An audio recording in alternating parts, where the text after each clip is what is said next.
todos los derechos humanos.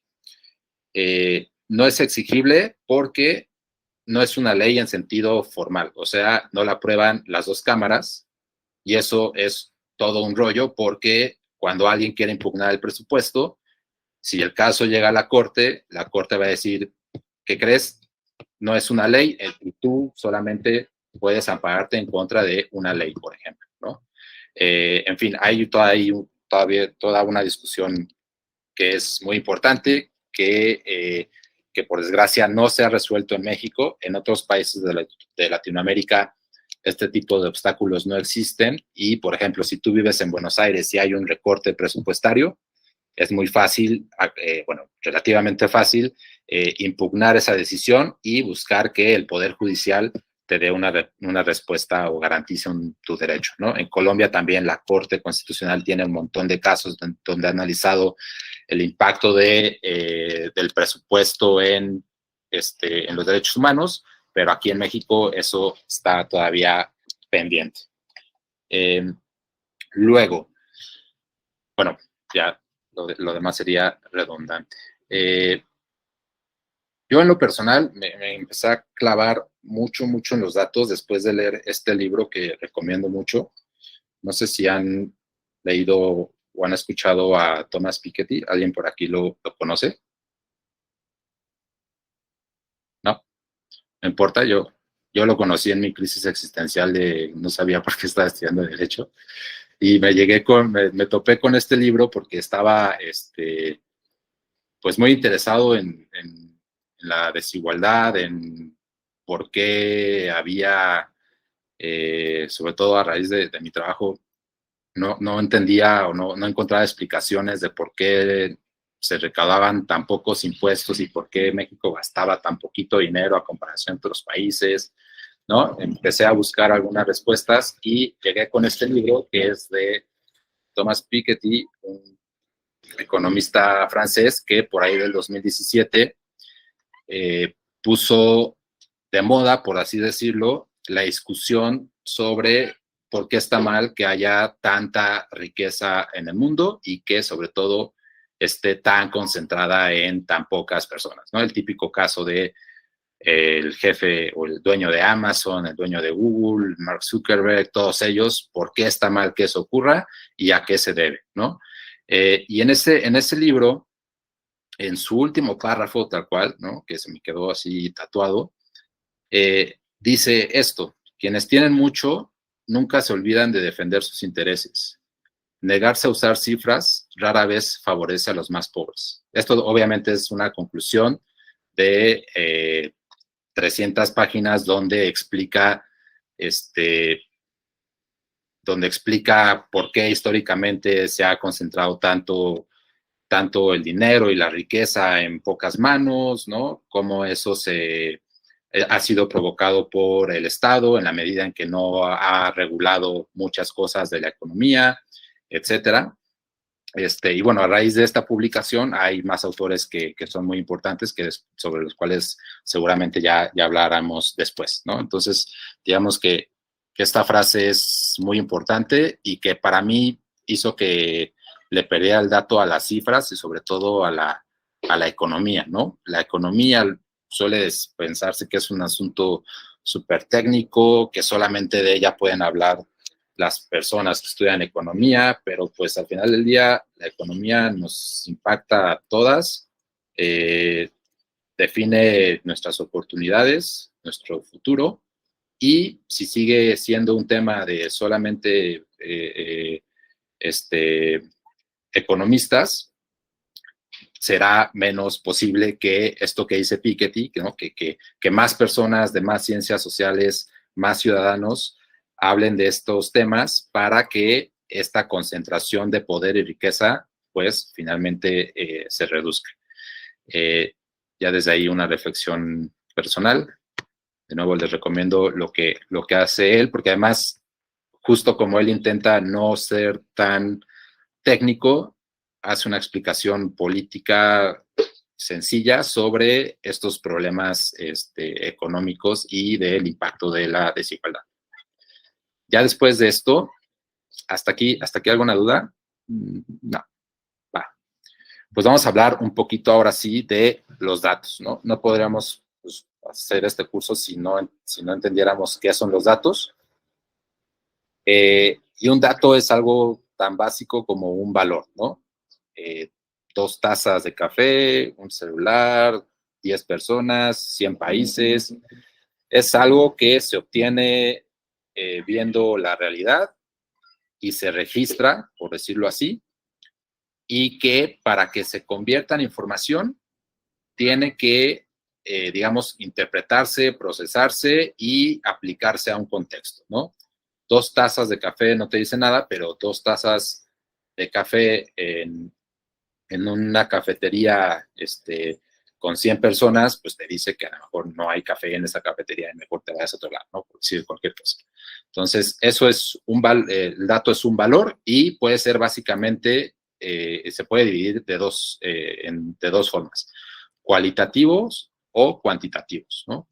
Los datos cualitativos no permiten realizar operaciones aritméticas, sumas, restas, promedios, etcétera. Entonces, aquí tenemos una base de datos con datos cualitativos y que estos Juan y Diana no lo puedes dividir entre 1000, ¿no? No puedes sacar una operación. Y aquí es una base de datos que está bien, no tiene nada de malo, pero se va a quedar ahí, ¿no? Las bases de datos cuantitativas, pues obviamente sí permiten realizar operaciones aritméticas y son números, ¿no? Aquí tenemos, por ejemplo, las claves de las entidades federativas. El INEGI, como tiene un montón de información y tiene muchos programas para interpretar esa información, no puede interpretar esa información escribiendo todo el tiempo Aguascalientes, Baja California Sur, bla, bla, bla, ¿no? Lo que el INEGI hace, por ejemplo, es asignarle una clave a una entidad federativa. Entonces, ya por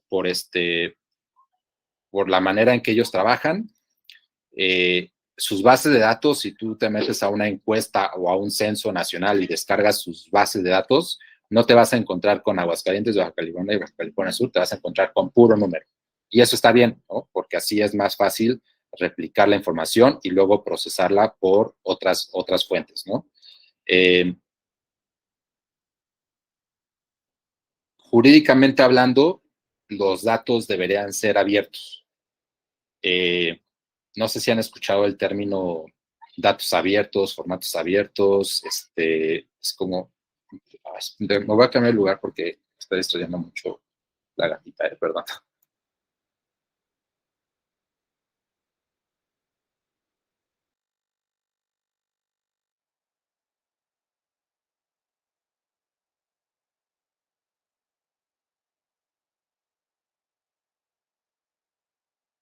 Voy a aprovechar para decirles que vamos a enviar por correo los enlaces que Iván nos hizo favor de poner en el chat para las personas que pudieron entrar un poquito después.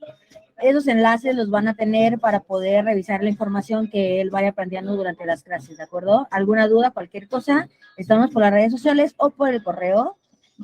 Cualquier duda se la vamos a hacer llegar a Iván, ¿de acuerdo? Igual pueden hacer su manita virtual o escribir en el chat si no quieren hablar en voz. Va, gracias.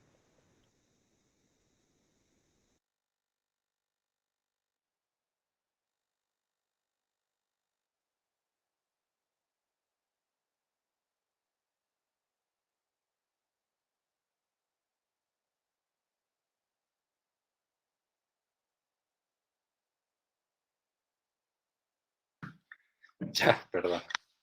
Es que es hora del que quiere salir y se me pone a chillar. Bueno, estaba en los datos abiertos. Los datos abiertos fue, ya no se habla tanto del término como cuando surgió, o sea, todo en México, pero por ahí del 2010, antes de que se creara la Ley General de Transparencia, fue un tema que se impulsó mucho por, sobre todo, la sociedad civil, porque pues el incremento de la tecnología, ¿no? La disponibilidad de datos, toda la información que usan en el sector privado para sus estrategias de marketing, etcétera, digamos que exigía que ese contexto también se aplicara a las instituciones. Y desde ahí, el concepto de datos abiertos hace referencia a datos públicos que se puedan interpretar por más personas y sobre todo para que se puedan procesar vía computadoras, ¿no? Lo que también se le suele llamar software libre. Un software libre es, ahora no recuerdo el nombre, pero por ejemplo, un Word, Excel, todas esas herramientas que usamos, pero que son gratuitas. Y que son también, pueden ser aprovechadas por otras personas sin necesidad de usar alguna licencia, de pagar, etcétera, ¿no? Entonces, los datos abiertos, en teoría, debería ser casi que la información que tienen en las instituciones públicas, un poquito adaptada para que cualquier computadora aquí o en China pueda interpretarla y llegar a diferentes conclusiones, ¿no? O hacer diferentes análisis. Sobre esto ya también hablaremos en la siguiente sesión, que va a estar más enfocada en entender la INAI, el acceso a la información, cómo hacer impugnaciones, cuándo detectar si algo falta. Sí, el Open Office, muchas gracias. Pero bueno, solamente también como que jurídicamente ahí está la fuente, el fundamento, algo que pues en realidad casi nadie lo cumple, salvo algunas instancias. En la Ciudad de México hay un área de datos abiertos que lo hace bien, pero tampoco es que toda la información del gobierno esté pública, ¿no? De pronto estos procesos suelen ser muy, muy selectivos. En fin, en teoría, como la ley general aplica a toda la República, aquí en Guerrero debería haber datos abiertos. Pues no sé si en Guerrero eso ocurra, pero lo más probable es que no, porque la verdad es que la ley general de transparencia no se cumple del todo ni aquí, ni en Guerrero, ni en otras entidades. Algo también muy, muy común que seguramente ustedes aplican es usar mal las bases de datos. Como por ejemplo, aquí tenemos una base que está mal, ¿no? Como que en lugar de ponerle CDMX, le pones un colorcito para decir, pues ya sé que el amarillo significa que Juan vive en la Ciudad de México, ¿no? Eso está mal, eso no se puede procesar por otras personas y en la medida en que tu base se haga más grande, va a ser un relajo poder analizarlo, ¿no? Lo que está bien es separar ese color amarillo entre, por ejemplo, residencia y asignarle una clave para que el dato cualitativo se convierta en dato cuantitativo, ¿no? Y ya lo que está súper bien es, buscando la replicabilidad y todo esto, es que asignes tus columnas en inglés, ¿no? Es como el lenguaje más común en programación. Y, por ejemplo, Juan va a ser el 1, Diana va a ser el 12, ¿no? Todos son un número, la edad es un número por definición, entonces, y la residencia va a ser una clave, ¿no? Entonces, esto ya se envía, se procesa, y lo cualitativo se convierte a cuantitativo. ¿Hasta aquí alguna duda? Va. Bueno, seguimos en esta parte de recordar lo que probablemente nos enseñaron mal y vamos a saltar rapidísimo a la estadística descriptiva básica, que es básicamente una disciplina, una ciencia que busca obtener, organizar, presentar y escribir datos, ¿no? Hay definiciones básicas que vamos a usar a lo largo de esta sesión, ¿no? La población es un grupo que representa a todos los miembros de ese grupo. Ejemplo de población puede ser quienes estamos aquí en el curso, puede ser un conjunto de países, pueden ser tazas de café, pueden ser hogares, viviendas, empresas. La población es el grupo que tú quieras analizar, ¿no? La muestra es un subconjunto de esa población. Es, para decirlo como como lo hacen las encuestas, ¿no? Ustedes, no sé si conozcan que el INEGI cada 2 años hace esto que se llama Encuesta Nacional de Hogares, de gasto e ingresos en los hogares. Entonces, lo que hacen es hacer una encuesta que básicamente obtiene una muestra y de ahí se hace algo representativo a nivel nacional.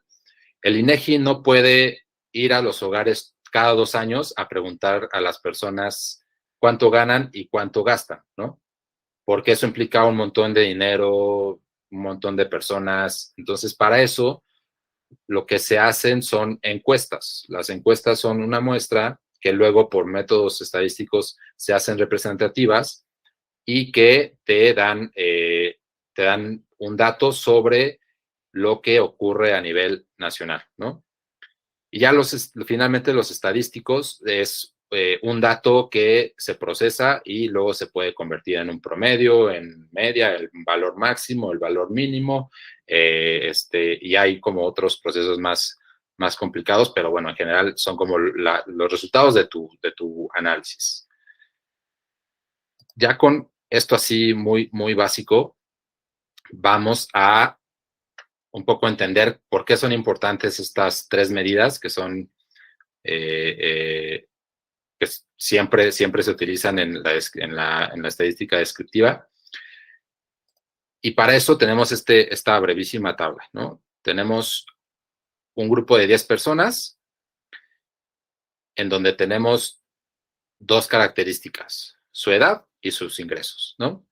Cuando ustedes estén en Excel y vean filas, columnas, siempre piensen que en las columnas van las características que tú quieres analizar, ¿no? Y en las filas son, pues, el tipo de cosa, digamos, que vas a analizar. Aquí tenemos una persona, pero podría ser Juan, podría ser Diana, podría ser un país, etcétera, ¿no? Ese país, ¿qué variables tiene? ¿No? ¿Qué características tiene? Bueno, tiene 35 años y gana 300,000 pesos al año, ¿no? O al mes, pues.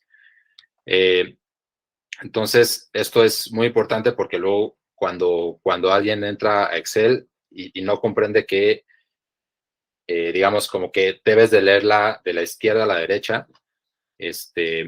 nos podemos perder. Y bueno, esto es como muy, muy útil siempre tenerlo presente.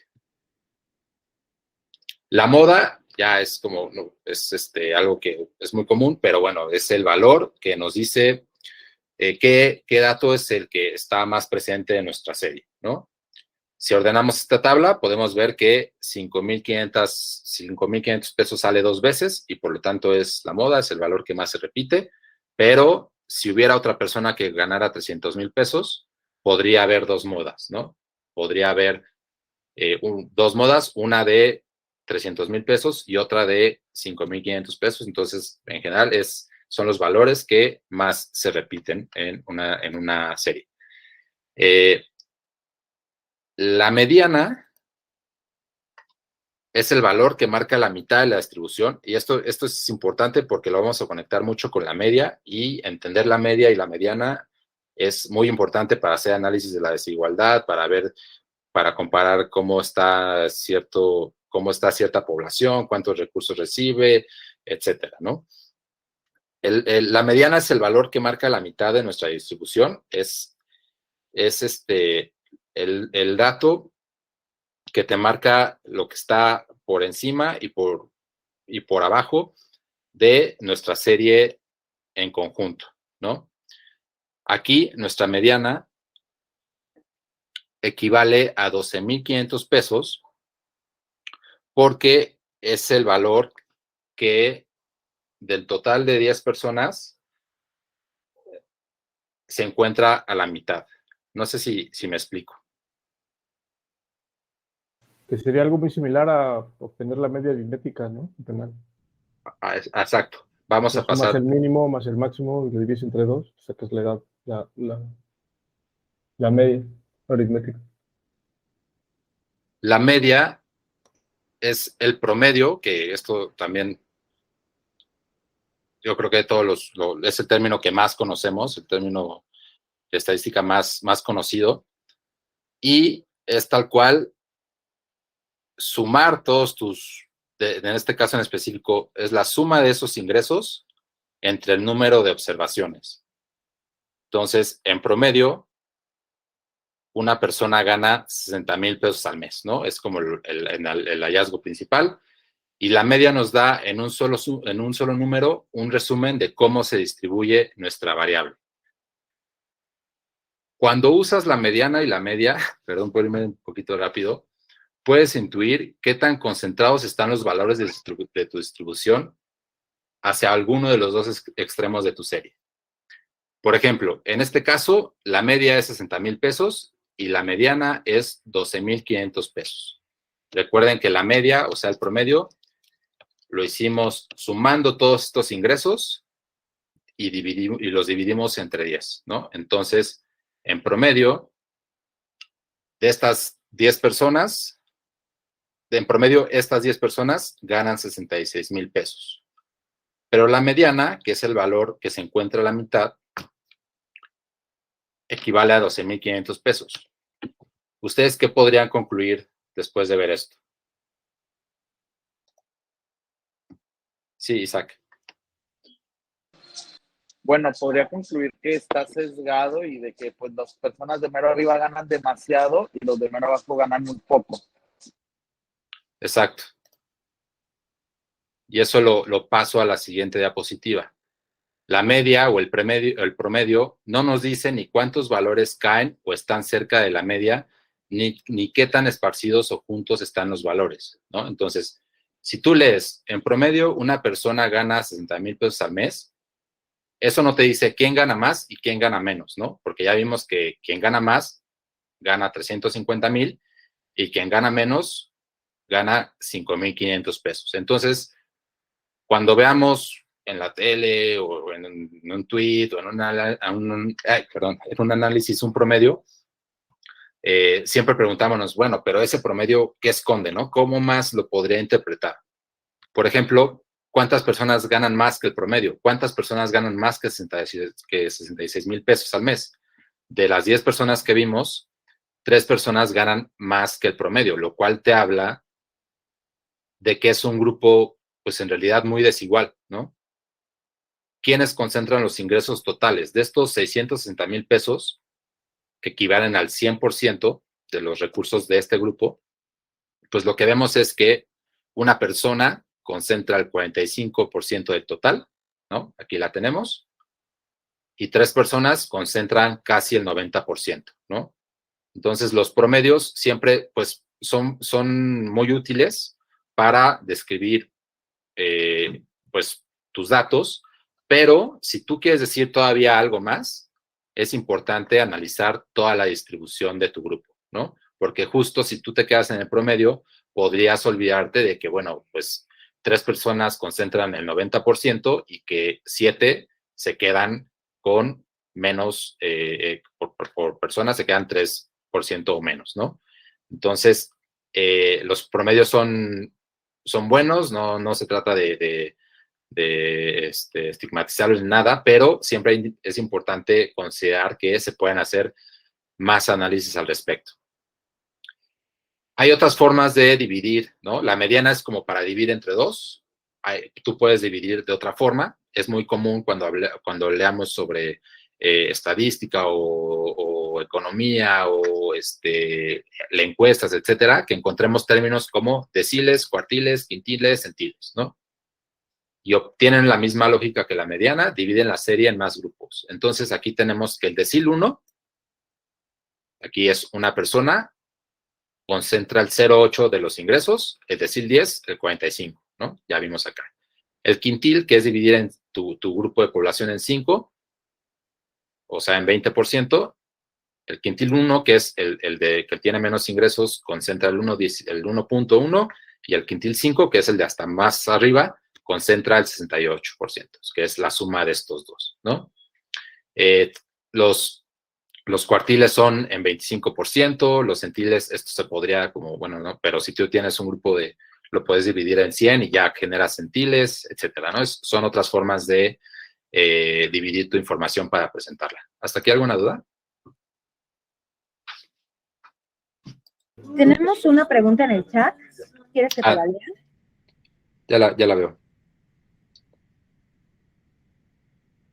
La equivalencia en dígitos. Depende de qué analices. Si tú estás haciendo tu base, ¿no? No sé, por ejemplo, yo luego hago registro de expedientes, ¿no? Entonces digo, ya tuvo audiencia constitucional y creo una nueva columna, ¿no?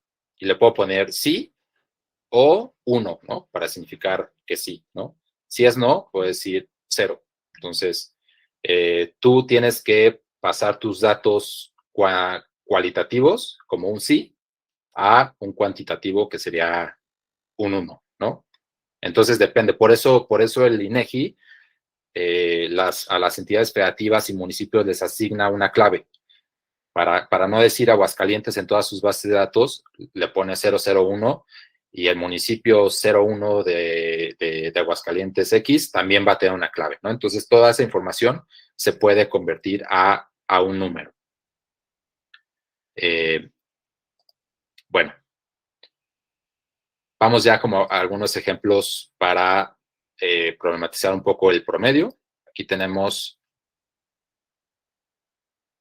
justo la última ENIG 2020, la Encuesta Nacional de Ingreso y Gasto de los Hogares, y lo que dice el INEGI después de hacer su encuesta es que el ingreso corriente promedio trimestral, suena complicado, pero es básicamente el ingreso al trimestre de un hogar. Un hogar es quienes habitan en tal cual en un hogar, no es una persona. Resultó en 50,000 pesos, ¿no? O sea, al trimestre, un hogar en México percibe 50,000 pesos. ¿Cómo sacaríamos el ingreso mensual?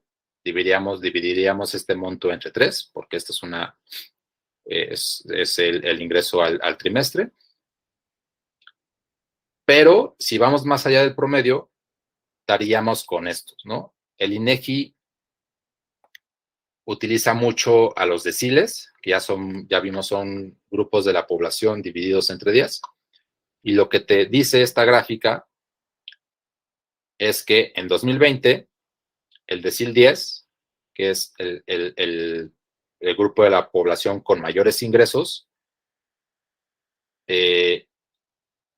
concentró el 32% de todos los ingresos, ¿no? Y los demás grupos de la población se dividieron así. Lo que vemos aquí es que básicamente la mitad del ingreso del país se lo lleva el decil 10 y el 9, y 80% de la población se tiene que, como digamos, pelear por el resto, ¿no? Ya sabemos, tenemos un país donde la concentración de ingreso es altísima, y justamente este tipo de análisis se pueden hacer con los datos del INEGI. Podríamos explorarlo todavía más, podríamos decir, bueno, el decil 10 es el grupo de población dividido entre 10, ¿no? Pero ¿qué si lo dividimos en 100? De ahí, no sé, seguramente han escuchado mucho hablar sobre el top 1%, el 1% de los más ricos o el 1% de los más pobres, etcétera. Y en el análisis de la desigualdad, justamente para evidenciar que dentro del grupo que tiene más dinero, que es el grupo, el del decil 10, el decil 1, o sea, el 1% de la población, tiene todavía más dinero o es quien concentra más dinero, ¿no? Esta es una gráfica recuperada de un informe que se llama Reporte Global de la Desigualdad, y en estas gráficas lo que hacen no es dividir así en decil, ¿no? Como para darle un toque todavía más político y más fácil de entender. Lo que se suele hacer ya y es más común es decir, vamos a dividir a la mitad más pobre del país, o sea, aquí tenemos al 50%. Las clases medias son quienes están, digamos, entre el 51 y el 90% de la población. Y el 10% más rico es eso, ¿no? Es quienes tienen más. Pero luego tenemos aquí que el 10% más rico tiene el 61% de todo lo que hay en el país, pero si le hacemos un zoom a ese 10%, llegaríamos a entender que el 1% tiene 28% de todo lo que hay en el país. Le podríamos hacer todavía un zoom más amplio y podríamos descubrir que el 0.00001% se queda con el 10% de todo lo que hay en el país y hasta donde te den los datos, ¿no? Y esta gráfica a mí me parece muy, muy impactante porque lo que te está diciendo es que aquí tenemos el ingreso, ¿ok? El ingreso es tu sueldo, es lo que en un año tienes como en efectivo, ¿no? Lo que te puedes gastar. Pero la riqueza es lo que tienes, es un carro, es un yate, es una casa, es un terreno, es una cuenta en el banco, es todo lo que de algún modo yo podría vender para luego tener efectivo, ¿no? Y lo que esta gráfica te dice es que en México el ingreso de la mitad más pobre es como proporción de todos los ingresos que hay en el país, de todo el efectivo, por decirlo de alguna forma, es del 8.41%, ¿no? Pero si analizamos la riqueza, si vemos lo que las personas tienen como activos, como propiedades, como cosas que mañana podrían vender, lo que vemos es que en realidad los más pobres del país están endeudados, ¿no? Tienen una riqueza negativa. En cambio, si comparamos lo que tiene este 10% de la población según su riqueza, vemos que la riqueza está todavía más concentrada que el efectivo que hay en un año en el país, ¿no? O sea, la riqueza se define no tanto por el dinero que tú puedas gastar mañana, ¿no? Por tu sueldo, sino que se define por lo que tienes. Y esa es como la gran discusión ahora en términos de desigualdad de riqueza y de ingresos. Importa más reducir esta desigualdad de riqueza, ¿no? Distribuir de mejor manera las propiedades, combatir la concentración de bienes inmuebles, de casas, de terrenos, facilitar que la gente tenga que tenga acceso a la vivienda, etcétera, porque la riqueza, lo que hay, lo que se puede ver en el país, está todavía más concentrada que lo que circula todos los años vía efectivo. No sé si me expliqué, si hay alguna duda. Va. También se pueden analizar otras cosas, además de los ingresos y la riqueza. Aquí en esta gráfica tenemos cuánto contamina las personas en función de cuánto dinero tienen, ¿no? Seguramente ya también han visto mucho sobre, por ejemplo, cuánto contamina un billonario versus alguien que está en la clase media o que es pobre, ¿no? Lo que esta gráfica nos dice es que una persona del top 1%, o sea, una persona en el extremo de la distribución, contamina mucho más que una persona de la mitad más pobre, que la clase media y que incluso alguien del 10% más rico. Esta también es una gran discusión en términos del combate a la crisis climática, porque si no se combate la manera en que consumen las personas más ricas del mundo, sobre todo las personas del norte global, cualquier esfuerzo por combatir la crisis climática está destinada al fracaso, ¿no? No sirve de nada que tú implementes políticas públicas para que las personas más pobres dejen de comprar popotes, por decirlo de alguna manera, si las personas ultra ricas, el top 1%, ni siquiera consume popotes, ¿no? no sirve de nada regular el uso de aeronaves si, de hecho, las personas más pobres ni siquiera consumen aeronaves, o sea, ni siquiera pueden acceder a un viaje internacional, porque el problema de la crisis climática radica en el consumo de las personas ultra ricas, ¿no? Pero bueno, esta es otra gráfica nada más para ejemplificar cómo siempre es importante dividir nuestros hallazgos o nuestros datos en grupos más allá del promedio. ¿Sí se ven las diapositivas? Ok. Va. ¿Hasta aquí alguna duda? No, ninguna, todo bien. Ok. Bueno, ya después de esta brevísima introducción, vamos a pasar a la parte de comparaciones. Vamos a ver algunos ejercicios que creo que van a ser muy útiles para comprender,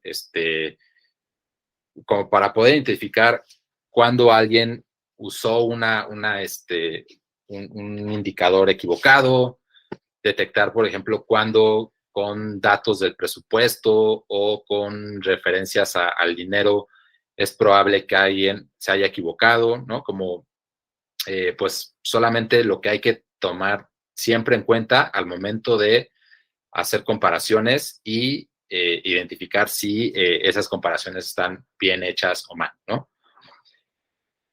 Una de las maneras más común de hacer comparaciones es utilizando tasas, ¿no? Las tasas sirven para comparar fenómenos entre poblaciones. Tenemos aquí esta pregunta muy sencilla. ¿Se pueden comparar el número de asaltos en Chihuahua versus la Ciudad de México? Si yo les pongo esto, ¿a qué conclusión llegarían así de bote pronto, ¿no? En 2021 en Chihuahua se denunciaron 50,000 asaltos y en la Ciudad de México 200,000 asaltos. Los datos me los inventé, pero bueno. ¿Qué encontrarían que está equivocado con este dato? ¿O qué podría estar mal de poner en un reporte? En la Ciudad de México hay más asaltos, ¿no? Porque es la conclusión a la que todos llegamos, obviamente. ¿Qué debería considerar para poder darle más contexto a estos datos? El número de habitantes. La cultura de la denuncia. ¿Perdón, Carla? La cultura de la denuncia. Quizás, pero sería más difícil vincularlo. La cantidad de población que hay en cada. Sí, exacto. Utilizar totales, ¿no? Si tú dices, en la Ciudad de México hubo más asaltos que en Chihuahua, tú puedes llegar a una conclusión y utilizar el total te puede ayudar a dimensionar la magnitud del problema, ¿no? De entrada no está mal, pero los totales no le dan contexto a la información. Para darle contexto a la información, y justamente, sí, bueno, lo que se debe de hacer es utilizar tasas, ¿no? Considerar a la población que habita en X lugar, ¿no? Entonces, aquí en este ejercicio muy, muy rapidísimo, tenemos que en Chihuahua hay 1 millón de habitantes y en Ciudad de México hay 20 millones de habitantes, ¿no? Entonces, de entrada, como en la Ciudad de México hay más personas, no debería ser tan sorprendente que haya más asaltos, ¿no? Porque no, en México sí, pero a lo mejor en otros países no.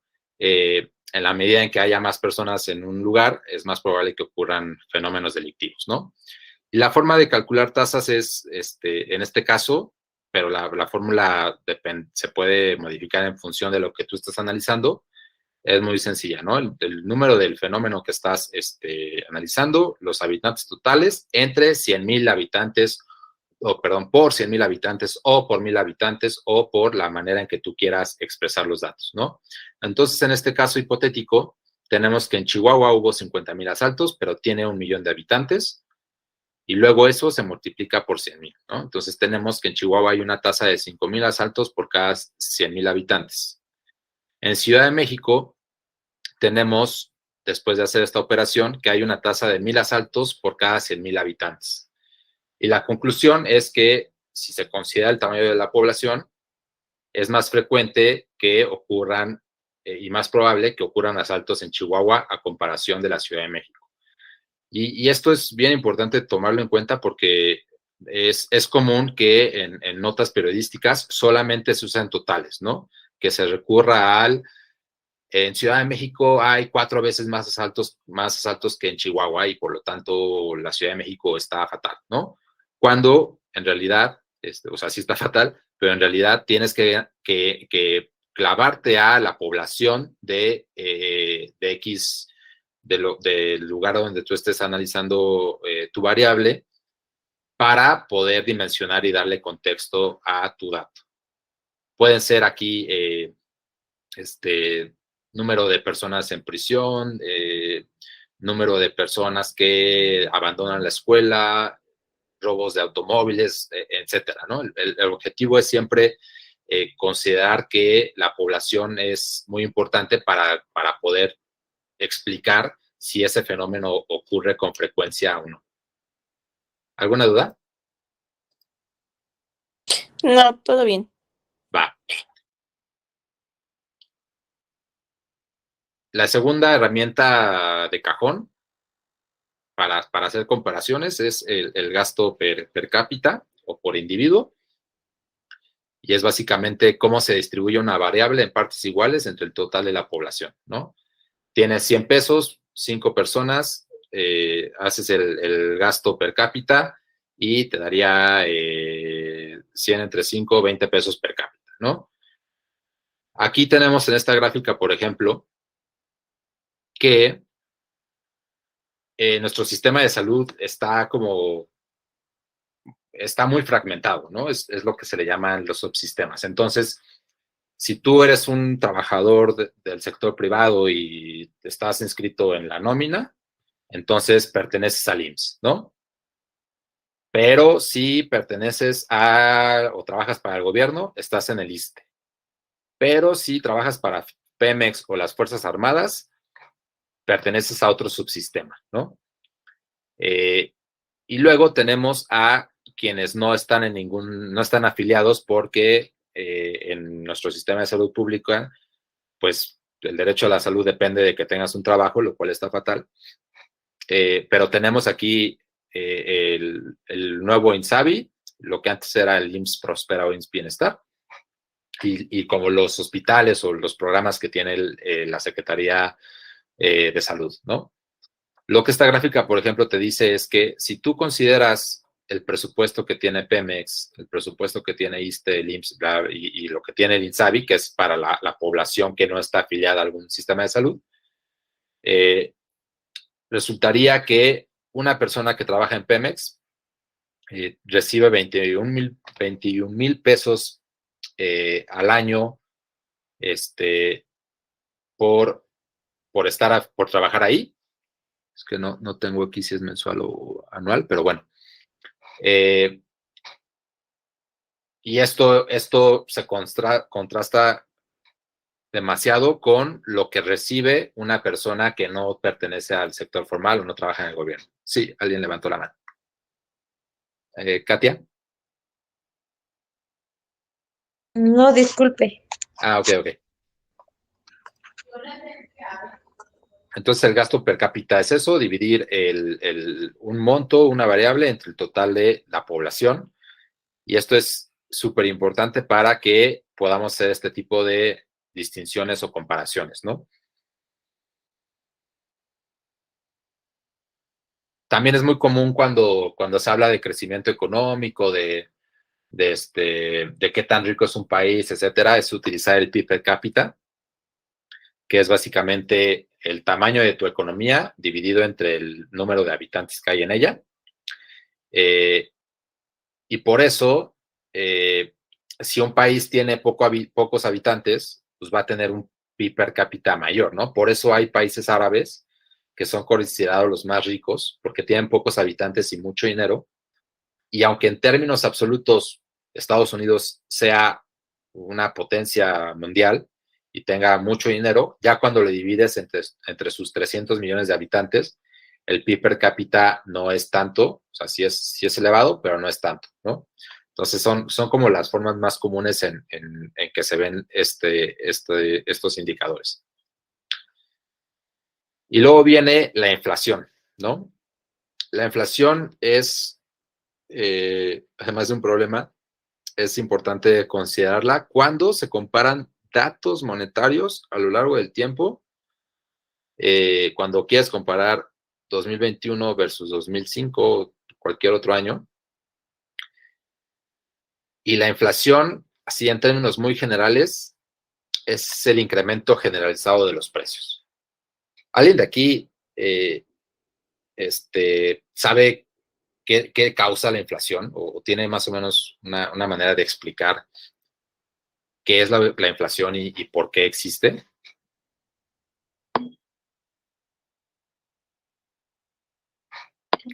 Pues un tema ahí escabroso. Una idea así muy general. ¿Por qué existe la inflación?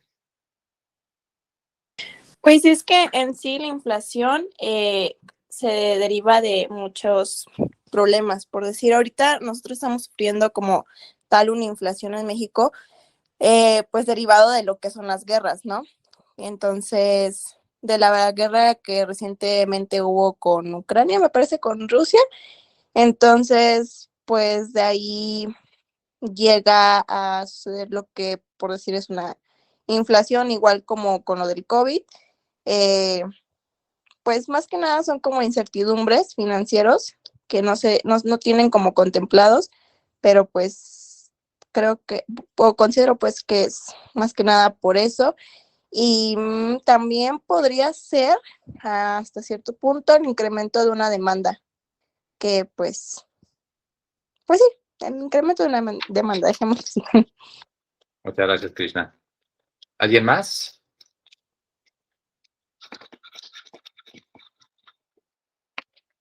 Bueno, muchas gracias, Krishna. Sí, justo, la inflación no tiene una sola explicación. Es provocada por muchos fenómenos, como interrupción de cadenas de suministros, el control monopólico, crisis financieras, malas decisiones de política fiscal. Aquí hay un tuit de este académico que fue secretario del Trabajo de los Estados Unidos y básicamente dice, vamos a desmontar 4 mitos sobre la inflación, ¿no? La inflación no está siendo impulsada por aumentos salariales. 2, las ganancias corporativas son uno de los principales impulsores. 3, la ayuda a las personas durante la pandemia no recalentó la economía. Y 4, la inflación no es resultado de las políticas del presidente Biden. Pero bueno, más allá de este tweet, que básicamente su objetivo es echarle la culpa a que los accionistas o dueños de las empresas de Estados Unidos quieran obtener más ganancias y por lo tanto incrementen los precios. La inflación en general ocurre cuando, por ejemplo, en el caso de las cadenas de suministros, cuando es más costoso adquirir un bien para poder producir algo, ¿no? Por ejemplo, si para producir un carro necesitas un chip que te permita hacerlo operar y que se conecte con la computadora de viaje y todo eso, pero si ese chip depende de un metal que ahorita la industria que lo produce está en quiebra, y tú como empresa de automotriz tienes que recurrir a otro país para obtener ese mismo metal y te va a salir más caro comprar ese metal para producir tu chip, entonces todos esos costos se los voy a agregar a mi producto final, que es el carro, y por lo tanto va a salir más caro, va a salir más caro comprarlo para ti como consumidor pero cuando ese problema repercute en muchos sectores económicos, se incrementan los precios, ¿no? Porque es más caro poder comprar cosas con el dinero que tienes actualmente, con lo que ganas actualmente. Lo que este tweet también nos dice es que no siempre se trata de que el metal para construir el chip esté en otro país y me salga carísimo conseguirlo. Lo que este tweet también nos dice es que, yo sé que suena muy tonto citar un tweet, pero me parecía la mejor forma de explicar esto. Obviamente hay estudios y él es muy profesional en esto, pero lo que él también estudia, identifica, es que, por ejemplo, en este contexto internacional en donde el petróleo y la gasolina, como consecuencia de la guerra que comentabas, está siendo muy demandada, las empresas del sector energético están teniendo ganancias extraordinarias, ¿no? Ganancias históricas. Y están obteniendo esas ganancias porque los dueños de esas compañías quieren tener todavía más dinero. Entonces, no necesariamente la guerra es el factor que explica el incremento del precio de los combustibles, sino pues el fin utilitarista, digamos, el objetivo financiero de quienes son dueños de estas empresas, ¿no?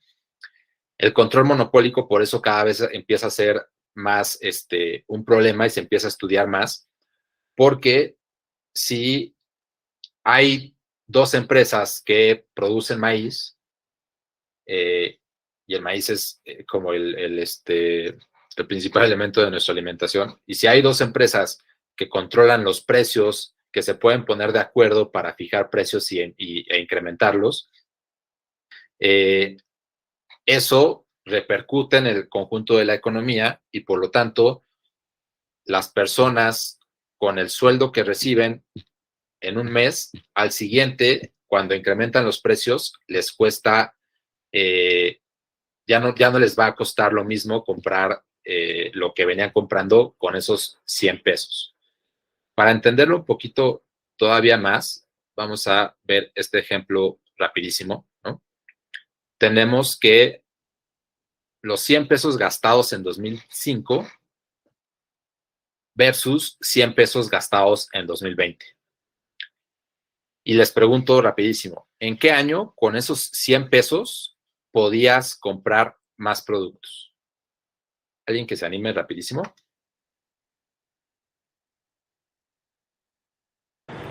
Sí. 2005. Sí, exacto. Creo que es como facilito, ¿no? Porque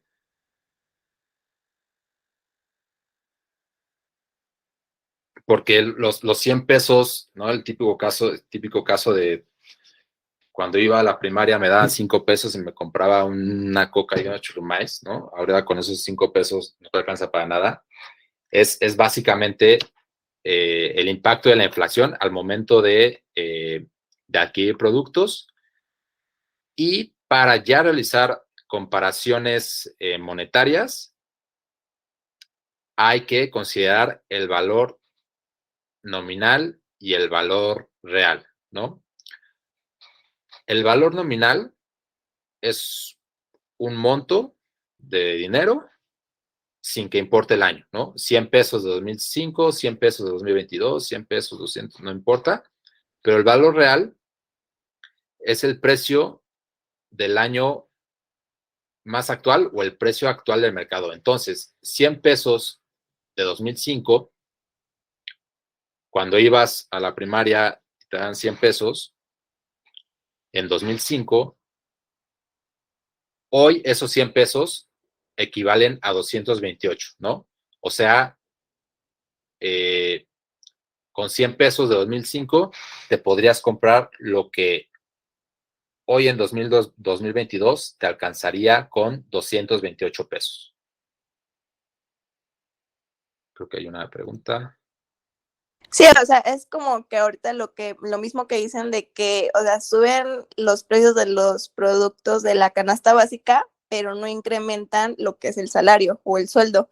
O sea, siguen subiendo los precios, pero ya con el sueldo o el salario mínimo ya no alcanza para comprar ni siquiera lo de la mitad de la canasta básica.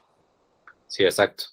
Sí, por eso la verdad es que la política de salario mínimo que ha implementado esta administración ha sido muy importante porque lo que pasaba con otros sexenios es que incrementaban los precios, el salario mínimo no se actualizaba y pues obviamente con lo que ganabas hace 10 años no te podías comprar lo mismo que lo que te comprabas hoy, ¿no? Entonces, el incremento de los salarios mínimos ha sido muy importante para mantener estable el poder adquisitivo de las personas. Y bueno, este principio ya aplicado a las finanzas públicas, creo que no es nada difícil de comprender, ¿no? Vamos a ver este ejemplo muy, muy rápido. Tenemos que en 2009 la Cámara de Diputados aprobó 50 millones de pesos nominales, o sea, de pesos de aquel año, a un programa para combatir la pobreza. Luego, 11 años después, en 2020, la Cámara de Diputados aprobó 600 millones de pesos al mismo programa para combatir la pobreza. El Congreso celebró esto como la mayor inversión hecha en la historia del país para combatir la pobreza. Y el ejercicio rapidísimo consiste en que, utilizando esta herramienta que ya también les compartió esta Abril, nada más identificamos si el Congreso tiene la razón. O sea, realmente es la mayor inversión hecha en la historia del país para combatir la pobreza. Y para hacer esto, solamente hay que comparar este monto con lo que significan en 2022. Para que no sea tan complicado o nos tardemos tanto, les voy a presentar rápido esta herramienta.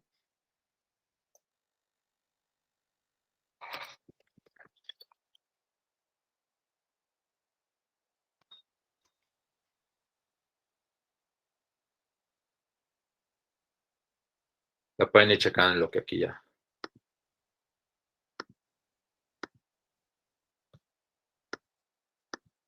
Entonces, esta herramienta les ayuda para saber cuánto vale el dinero del gobierno, cuánto costaban los churrumais, etcétera. Tenemos que 500 millones de pesos. Sí se ve en mi pantalla, ¿verdad? Sí. Sí. 500 millones de pesos de 2009, ¿no? Escribe la cantidad en pesos mexicanos, el año al que corresponde esa cantidad en tu paso 2, son de 2009. Y deflactar es el término que se le dice al ajustar por inflación, o sea, como convertirlos a pesos de actuales.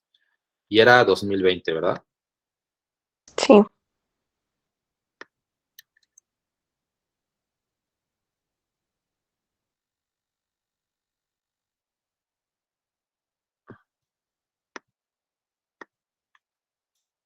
No, me equivoqué, pero...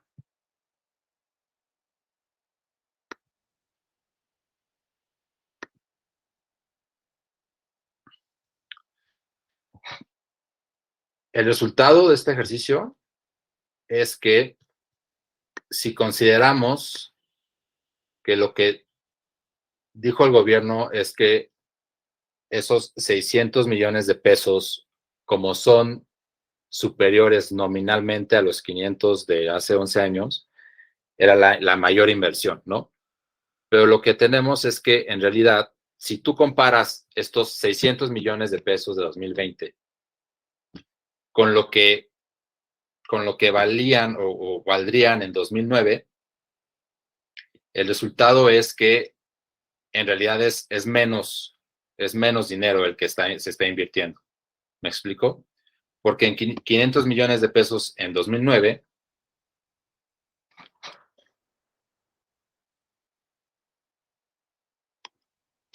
equivalen a 920 millones de pesos en 2000, no, perdón, 500 millones de pesos de 2009 equivalen a casi 800 millones de pesos en 2020.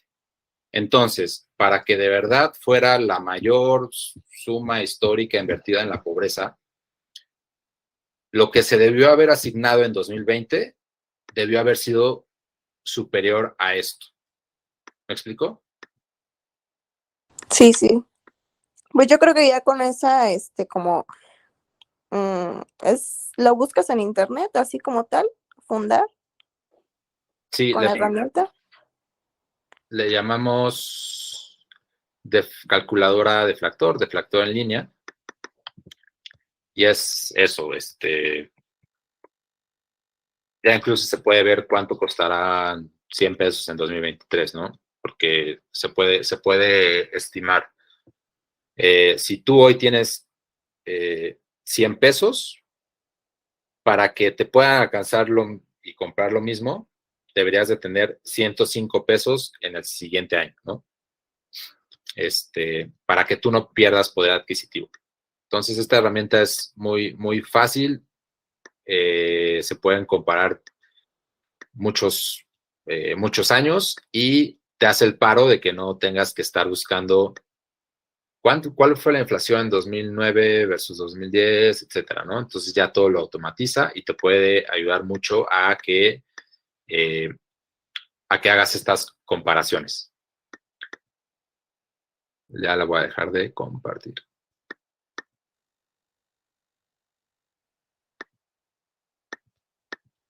Y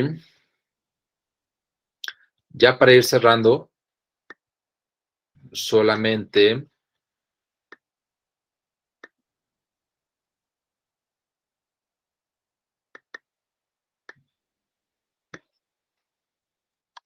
solo les comparto esta obligación que compartía al principio de la sesión, máximo uso de recursos disponibles, que es una obligación que está en el PIDESC, artículo 2.1. Y esta obligación básicamente señala que los estados están obligados a adoptar medidas especialmente económicas hasta el máximo uso de los recursos de que disponga para lograr progresivamente, por todos los medios apropiados, la plena efectividad de los derechos aquí reconocidos. Obviamente de este articulado se desprenden un montón de interpretaciones.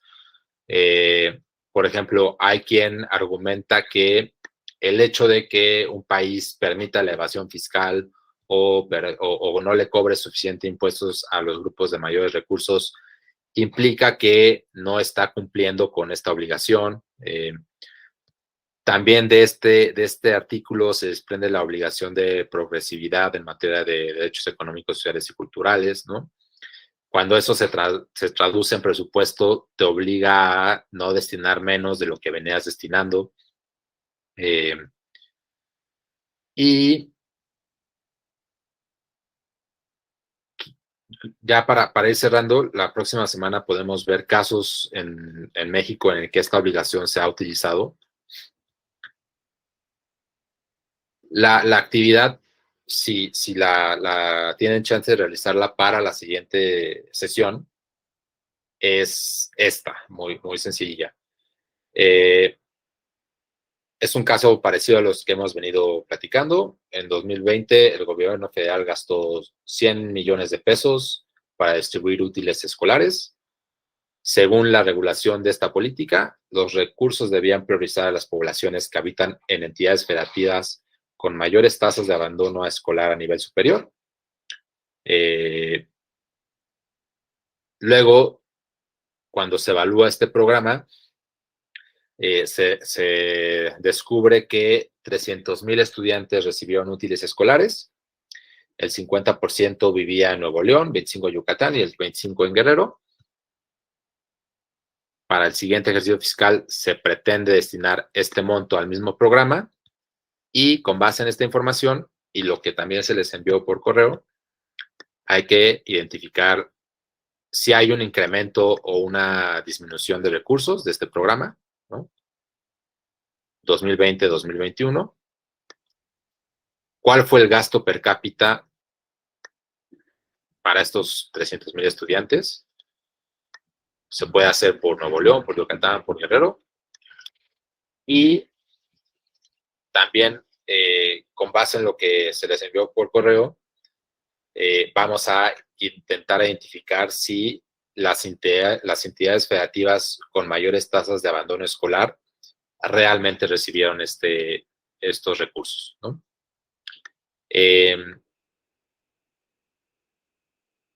Y este caso es importante, ya sé que parece muy básico, pero en México y en otros países, gracias a este tipo de análisis, se ha logrado exigir que el presupuesto, o más bien, se ha logrado demostrar que hubo menos presupuesto y eso termina impactando en garantía de derechos humanos. En México, no como tal, no específicamente, porque lo que les contaba al principio de la sesión, que el presupuesto no es una ley y la Corte no le quiere entrar al tema, pero hay otros mecanismos financieros que han sido analizados por la Corte, que no son tal cual el decreto del presupuesto de egreso de la Federación, y en donde sí ha sido posible hacer este tipo de análisis. Y pues me parece que ya la última. Les agradezco mucho su atención, su participación. Si hay otra duda, de una vez las podemos ir. O hay algo sobre lo que quisieran que profundizara,